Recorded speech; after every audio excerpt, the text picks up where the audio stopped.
औज़ुबिल्लाहिमिनश्शैतानिर्रजीम बिस्मिल्लाहिर्रहमानिर्रहीम। अस्सलाम वालेकुम तमाम स्टूडेंट्स को। स्टूडेंट आज आपसे डिस्कस करते हैं मास ऑफ अर्थ। आज हम डेरिवेशन और कैलकुलेट करते हैं calculation of mass of earth.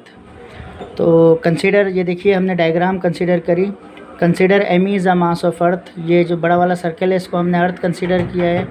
M is a mass of earth, R is a radius of earth. R से रेडियस, ई से अर्थ, एम से मास, ई से अर्थ। M is a mass of earth, R is a radius of earth and a ball is placed on the surface of earth of mass MB। M का मतलब मास और छोटे b का मतलब ball का मास। एक बॉल को हमने ज़मीन के सरफेस के ऊपर रखा तो लाजमी जो है वो अर्थ इस बॉल को अपने सेंटर की तरफ अट्रैक्ट करेगा।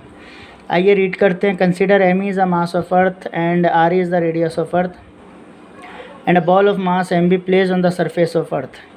Then earth must attract the ball towards its center with a force.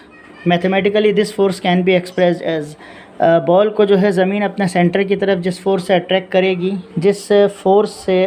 करेगी, यकीनन आप तमाम स्टूडेंट्स जानते हैं, हमने पहले भी आपको बताया, उस फोर्स को वेट कहते हैं कि जिस फोर्स से अर्थ तमाम बॉडीज़ को अपने सेंटर की तरफ अट्रैक्ट करती है।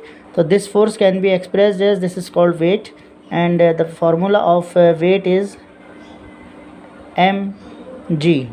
or because here we are using the mb mass of ball attract toward its center, so we replace the m by mb, the mass of ball। hope it is clear। ठीक है, F is equals to mbg, या इसे direct ऐसे भी लिख सकते हैं कि दिस फोर्स इज़ mbg। एक ही बात है, आप इसे वेट कहें, इस तरह लिखें या उस तरह लिखें। देन उसके बाद अगर यहाँ पर हम इस डेरिवेशन के अंदर अब आगे न्यूटन्स लॉ अगर इस डायग्राम पे मैं अप्लाई करता हूँ जो हमने अपने लास्ट लेक्चर में डिस्कस किया, तो देखें अगर न्यूटन लॉ ऑफ ग्रेविटेशन मैं इस पे अप्लाई करूँ तो अगर आगे हम करें कि according to Newton law of gravitation, तो आप पूरा लिखिएगा Newton's law of gravitation. According to Newton law of gravitation क्या होता है, F is equals to G m1 m2 upon R square. तो इस न्यूटन लॉ ऑफ ग्रेविटेशन को अगर इस डायग्राम के ऊपर मैं अप्लाई करूं तो यहाँ पर दो मासेज़ हैं, यहाँ पे भी दो मासेज़ हैं, एक है ME और एक है MB। तो m1 m2 किसी से भी रिप्लेस कर लेंगे और यहाँ पर R रेडियस है जनरल फॉर्म के अंदर, और यहाँ हमने कंसीडर किया R is the radius of earth. तो फ्रॉम फिगर के मुताबिक इसको इस तरह लिखा जा सकता है, F is equals to G m1 की जगह mb लिख दिया, m2 की जगह me लिख दिया, दोनों मासेस को रिप्लेस किया, रेडियस की जगह r स्क्वायर कर दिया। ठीक है स्टूडेंट्स, अब ये हमारे पास फोर्स जो है, फोर्स हमारे पास यहाँ है mbg, यानी जहाँ पे फोर्स हो वहाँ पे हम रिप्लेस कर सकते हैं mbg। तो फोर्स की वैल्यू यहाँ पर, वेट की वैल्यू हम यहाँ न्यूटन्स लॉ में इस जगह रिप्लेस कर रहे हैं कि यहाँ हम जानते हैं कि F हमारे पास है इस वक्त mbg पुट इन अबव। अगर इसको हम यहाँ पर पुट करें तो देखिए ये इक्वेशन बनेगी, ये आ जाएगा पहले mbg इज़ इक्वल्स टू, और ये हमारे पास ऊपर वाली वैल्यू आ जाएगी g mb me upon r square. ये वैल्यू हमारे पास हो गई। Both side me mb mb हमारे पास है, ये कैंसिल हो जाएगा, तो हमारे पास जो वैल्यू बचेगी वो होगी g is equals to capital G me upon r square. तो हमने कैलकुलेट करना है मास ऑफ अर्थ। अगर हमने मास ऑफ अर्थ कैलकुलेट करना है तो इसके अंदर से r को ऊपर ले आएंगे, नीचे डिवाइड हो रहा है, यहाँ आकर मल्टीप्लाई हो जाएगा, और ग्रेविटेशन को g को नीचे ले आएंगे, ये नीचे आके डिवाइड हो जाएगा।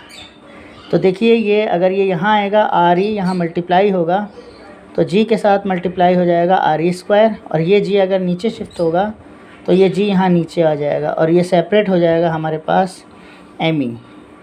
तो ये हमारे पास जो है वो मास ऑफ अर्थ का फार्मूला हो गया। ठीक है, इसे अगर आपको ऐसे अच्छा नहीं लग रहा तो सीधा करके लिख लें, me is equals to G r square upon g। तो ये एक ही फॉर्म है, इसमें कोई फ़र्क नहीं है।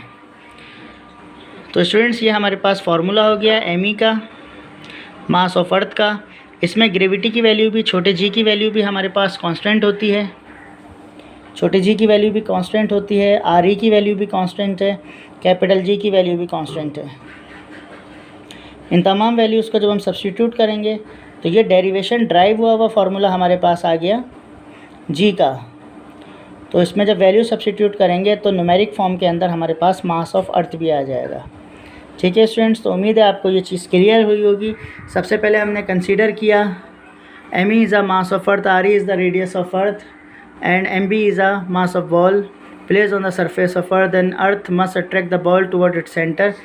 This force can be written as F is equals to mvg.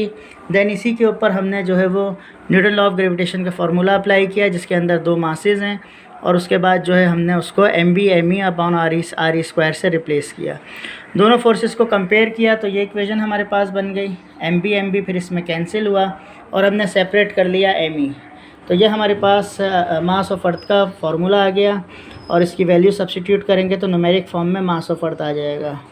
अब स्टूडेंट्स यहीं से अगर मैं आपको ये G acceleration due to gravity को सेपरेट करके दिखाऊं, यहाँ पर जो हम अपनी next derivation variation of G के अंदर variation of G with altitude के अंदर डिस्कस करेंगे तो डायरेक्ट मैं आपको यहीं से याद दहानी कराऊंगा कि ये वैल्यू आई कहाँ से है। तो देखिए ज़रा इसको कि अगर मैं इस जी को ऊपर ले आऊँ, आर ई को नीचे ले आऊँ तो छोटा जी सेपरेट होगा। तो देखिए छोटा जी सेपरेट कैसे होगा, एम ई की साइड आएगा ये जी, ये डिवाइड हो रहा है, यहाँ आके हो जाएगा मल्टीप्लाई। तो देखिए एम ई के साथ ये जी हो जाएगा कैपिटल जी एम ई। तो ये जी यहाँ पर आया तो जी एम ई हो गया और आर ई स्क्वायर नीचे आ जाएगा तो divided by R E square. तो ये हमारे पास एक्सलेरेशन ड्यू टू ग्रेविटी का फार्मूला आ गया जो हम आपसे नेक्स्ट लेक्चर में डिस्कस करेंगे, variation of G with altitude. तो उम्मीद है आपको ये डेरिवेशन समझ आई होगी। कोई प्रॉब्लम इसके अंदर हुई हो तो मैसेज कीजिए, रिप्लाई कीजिए, उसको इंशाल्लाह क्लियर करेंगे। अस्सलाम वालेकुम वरहमतुल्लाहि वबरकातुहू।